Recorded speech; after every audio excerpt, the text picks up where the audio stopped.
எல்லாருக்கும் அஸ்ஸலாமு அலைக்கும். Welcome to my channel. இன்றைக்கி என்ன ரெசிபி நம்ம பார்க்க போகிறோம் அப்படின்னு சொல்லி பார்த்தீங்கன்னா, முருங்கைக்காய் தொக்கு தான் நம்ம பார்க்க போகிறோம். இந்த சீசனில் நிறைய நமக்கு முருங்கைக்காய் கிடைக்கிறதுனால நம்ம சால்னால மட்டும்தான் போட்டு அதை யூஸ் பண்ணுவோம். மீதி இருக்கிறது என்ன பண்ணுறது, இவ்வளோ முருங்கைக்காய் இருக்குதே அப்படின்னு சொல்லி நம்ம நினைப்போம். அதுக்காக தான் இந்த தொக்கு. இதை ஒரு வாட்டி நீங்கள் செஞ்சு பாருங்கள், உங்களுக்கே ரொம்ப பிடிக்கும். சரி வாங்க நம்ம வீடியோக்குள்ளே போகலாம். கடாயில் வந்து எண்ணெய் விட்டுட்டு எண்ணெய் நல்லா காஞ்சதுக்கப்புறம் கடுகு கொஞ்சோண்டு, சீரகம் கொஞ்சோண்டு, அதுக்கப்புறம் உளுத்தம்பருப்பு இருக்குது பார்த்தீங்களா, அதை கொஞ்சோண்டு இதில் போட்டு கொஞ்சம் பொன்னிறமாக வறுத்ததுக்கப்புறம் ஒரு மீடியம் சைஸில் 3 வெங்காயத்தை வந்து நான் கட் பண்ணி எடுத்து வச்சுருக்கேன். அதை இதில் போட்டுட்டு நல்லா வதங்கினதுக்கப்புறம் இஞ்சி பூண்டும் பச்சை மிளகாவும் 2 போட்டுட்டு இஞ்சி பூண்டு பச்சை ஸ்மெல் போகிற அளவுக்கு நல்லா வதக்கிட்டு அந்த எண்ணெயில் 1 ஸ்பூன் மஞ்சத்தூள், 2 ஸ்பூன் வந்து மிளகாத்தூள் போட்டிருக்கேன். நான் தனி மிளகாத்தூள் போட்டிருக்கேன். நீங்கள் சால்னா மிளகாத்தூள் இருந்துச்சுன்னா, குழம்பு மிளகாத்தூள் இருந்துச்சுன்னா போட்டுக்கோங்க. காரத்துக்கு தகுந்த மாதிரி போட்டுக்கோங்க. ஆனால் இந்த கிரேவிக்கு வந்து காரம் வந்து கொஞ்சம் தூக்கலாக வச்சிங்கன்னா நல்லாயிருக்கும். அதனால் காரம் கொஞ்சம் அதிகமாக இருக்கிற மாதிரி பார்த்துக்கோங்க. நான் எதுக்கு 3 வெங்காயம் எடுத்திருக்கேன் அப்படின்னு சொல்லி பார்த்தீங்கன்னா, நான் கிரேவி எனக்கு அதிகமாக வேணுன்றதுனால நான் 3 வெங்காயம் எடுத்திருக்கேன். உங்களுக்கு கிரேவி கம்மியாக வேணும்னா 2 வெங்காயம் 2 தக்காளி போட்டுக்கோங்க, கரெக்டாக இருக்கும்.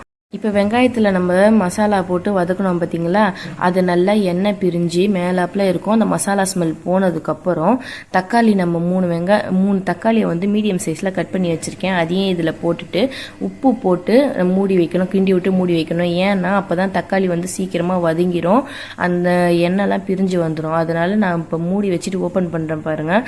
இப்போ நல்லா அந்த எண்ணெய்லாம் பிரிஞ்சு வந்துட்டு தக்காளி வந்து நல்லா கொத்தி விடணும். கொத்தி விட்டு இந்த மாதிரி கிண்டி விட்டுட்டு நான் 10 முருங்கைக்காய் வந்து எடுத்து வச்சுருக்கேன். நல்லா நீல வாக்கில் கட் பண்ணாமல் பொடிசாக கட் பண்ணி வச்சுருக்கேன். இப்படி கட் பண்ணால் தான் முருங்கைக்காய் கிரேவிக்கு சூப்பராக இருக்கும். இப்போ நம்ம முருங்கைக்காய் கழுவுனது போட்டுட்டோமா, இப்போ இதுக்கு தண்ணி ஊற்றணும். எந்த அளவுக்கு தண்ணி ஊற்றணும் அப்படின்னு சொல்லி பார்த்தீங்கன்னா, முருங்கைக்காவும் தண்ணியும் சரிசமமாக இருக்கணும், அந்த அளவுக்கு நம்ம ஊற்றணும்.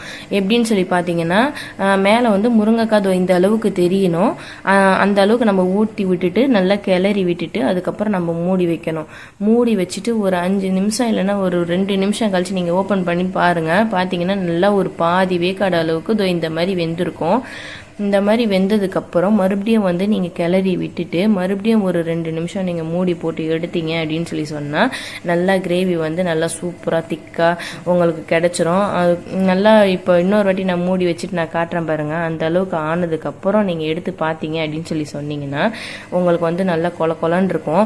இதோட நீங்கள் அடுப்பு ஆஃப் பண்ணிவிட்டு கருவேப்பிலை கொத்தமல்லியை வந்து நம்ம பொடிசாக நறுக்கி வச்சுருப்போம் இல்லையா, அதை இது மேலே அழகாக அப்படியே மலைச்சாரல் மாதிரி தூவி விட்டுட்டு அதுக்கப்புறம் 2 கிளறி நம்ம இறக்கணும்னா அவ்வளோ அருமையாக இருக்கும்.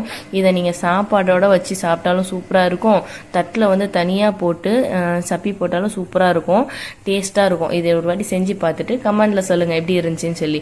இந்த வீடியோ உங்களுக்கு பிடிச்சிருந்துச்சுன்னா லைக் பண்ணிக்கோங்க, ஷேர் பண்ணிக்கோங்க, மறக்காமல் சப்ஸ்கிரைப் பண்ணுங்கள், அந்த பெல் ஐக்கானை கிளிக் பண்ணுங்கள். அப்போ தான் வந்து நான் போடுற வீடியோ வந்து உங்களுக்கு நோட்டிஃபிகேஷன் வரும்.